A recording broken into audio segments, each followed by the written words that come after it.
ang simula ng unang sulat ni Apostol San Pablo sa mga taga-Korinto. Mula kay Pablo na tinawag ng Diyos upang maging apostol ni Kristo Jesus at mula sa ating kapatid na Sostenes, sa simbahang nasa Korinto, sa mga hinirang ng Diyos upang maging kanya sa pamamagitan ng pakikipag-isa kay Kristo Jesus, kasama ng mga hinirang sa lahat ng dako na tumatawag sa pangalan ng Panginoong Hesukristo, ang Panginoon nating lahat. Sumainyo nawa ang pagpapala at kapayapaan mula sa Diyos na ating Ama at sa Panginoong Hesukristo. Lagi akong nagpapasalamat sa Diyos dahil sa mga pagpapala niya sa inyo sa pamamagitan ni Kristo Jesus, sapagkat sa inyong pakikipag-isa sa Kanya, kayo'y umunlad sa lahat ng paraan, maging sa pananalita at kaalaman.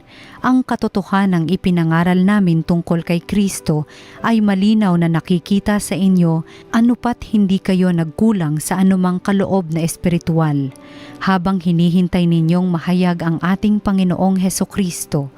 Kayo'y aalalayan niya hanggang sa wakas upang matagpuan kayong walang kapintasan sa araw ng ating Panginoong Hesukristo. Tapat ang Diyos na tumawag sa inyo upang kayo'y makipag-isa sa Kanyang anak na si Hesukristong ating Panginoon. Ang salita ng Diyos. Pupurihin ko ang ngalan ng Poon magpakailanman. Pupurihin ko at pasasalamatan ang Diyos araw-araw. Di ako titigil ng pasasalamat magpakailanman. Dakila ang Poon at karapat-dapat na siya'y purihin. Ang kadakilaan niya ay mahirap nating unawain.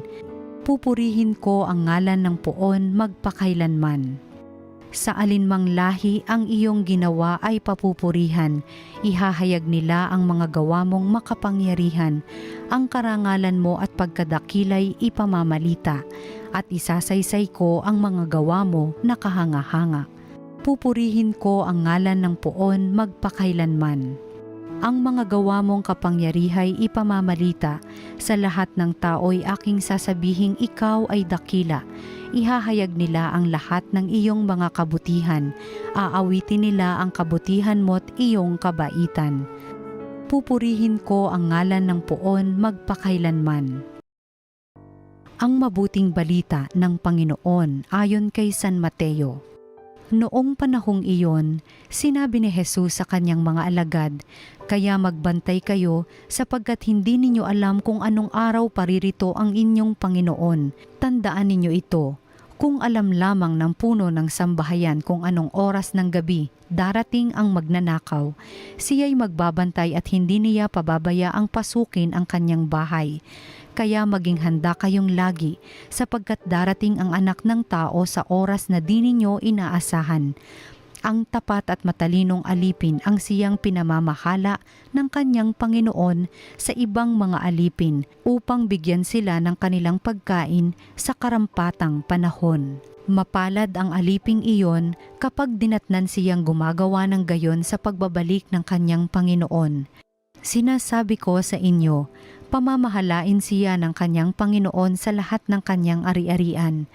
Ngunit kung masama ang aliping iyon, sasabihin niya sa sarili, matatagalan pa bago magbalik ang aking Panginoon at sisimulang bugbugin ang kanyang mga kapwa alipin at makipagkainan at makipag-inuman sa mga lasenggo. Babalik ang Panginoon ng aliping iyon sa araw na hindi niya inaasahan at sa oras na hindi niya alam.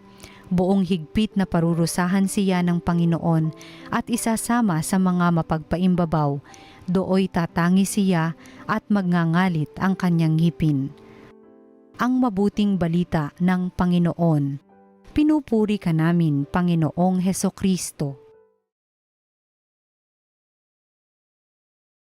Magandang araw po mga ginigiliw naming taga-subaybay. Tayo po ay nasa ika-21 linggo sa karaniwang panahon at tayo po ay nakikipagdiwang sa mga may patrona, sa mga deboto ng isang napakahalagang santa ng simbahan, lalong-lalo na para sa buhay ng mga ilaw ng tahanan, si Santa Monica.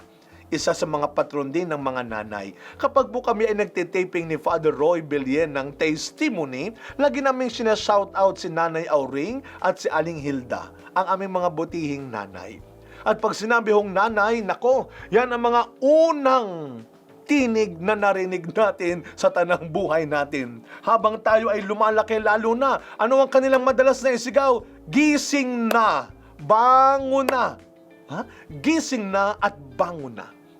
Alam niyo si Santa Monica, yan ang kanyang dinasal ng 30 taon para sa kanyang asawa at anak na si San Agustin na kapistahan bukas, di ba? Nanay first before ang anak. Bukas naman, 28 ay kapistahan ni San Agustin, ang anak ni Santa Monica. At ano ang kanyang dasal? Panginoon, gisingin mo na ang aking asawa at ang aking anak mula sa kanilang pagkakasala. Tila yan ang sinasabi rin ng Ebanghelyo ni San Mateo. Ano ang sabi niya? Stay awake ang sabi ng Panginoon. For you do not know kung kailan dadating ang Panginoon. Kung kailan darating ang araw ng paghuhukom. Manatili kayong nagising. Stay awake. Gising na. At araw-araw mga kapatid, for sure, marami paglipas ng panahon, ikay gumraduate na, nagkatrabaho na, nagkaroon ng magandang karir, o kahit ikay napalayo na, mananatili pa rin ang tinig ng nag-iisang nanay na naggumigising sa atin. At mga kapatid, araw-araw, stay awake.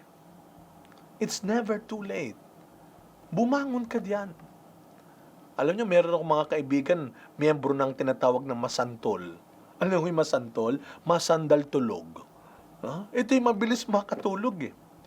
At minsan hindi lang tayo sa buhay nakakatulog eh. Pati sa pananampalataya rin natin eh. Yung bang masandal ka lamang, maging komportable ka lamang, maging maginhawa ka lamang, umunlad ka lamang, nagkapera ka lamang, nakaangat-angat ka lamang, nakatulog ka na. Kinatulugan mo na ang kabutihan, ang pagdadasal, ang respeto, ang paggalang, ang pangunawa, ang pagtulong. Stay awake. Huwag mong hahayaang patulugin ng kasikatan mo, ng kayamanan mo, at huwag mong hayaang patulugin din ng problema mo, ng mga pagkakamali mo at kahinaan mo, ang kabutihan mo. Let your goodness remain awake. Hayaan mong manatiling gising ang kabutihan sa buhay mo, ang kabutihan sa sarili mo. Kaya sa tulong ng panalangin ni Santa Monica, sa tulong ng panalangin ng mga taong naniniwala pa rin sa kabutihan mo, gising na, bumangon ka na. Huwag mong hahayaan na lumipas ang isang maghapon, ang isang linggo, ang isang buwan, at kahit ang isang taon, nang hinayaan mong natutulog na ang kabutihan mo. Mga kapatid, hilingin po natin sa araw na ito, sa Ebanghelyong narinig natin ni San Mateo. Napakaikli, napakahalaga, napakamakapangyarihan ang bilin ni Kristo. Manatili kayong gising. Stay awake. May Saint Monica, the mother of Augustine, the mother who prayed hard for the conversion of her husband and son, inspire us not only to remain awake, pero tulungan natin ang bawat isa na magising sa kanilang natutulog na kabutihan at pananampalataya. Samahan niyo po ko sa isang maikling panalangin. Sa ngalan ng Ama, ng Anak, ng Espiritu Santo. Amen. Panginoong Hesus, hinihiling po namin sa araw na ito sa tulong ng panalangin ni Santa Monica, naway magising na kami sa katotohanan na kami mabuting tao. Naway magising na kami sa katotohanan na may mali kaming nagagawa at ginagawa. Naway magising na kami sa katotohanan na lagi kang nandyan upang itama kami, upang tulungan kami na maipagpatuloy na namin ng mabuti at tama ang ipinagkakaloob mo pang buhay para sa amin. Panginoong Hesus, gisingin mo kami at turuan mo kaming gisingin ang bawat isa tungo sa kabutihan. Amen.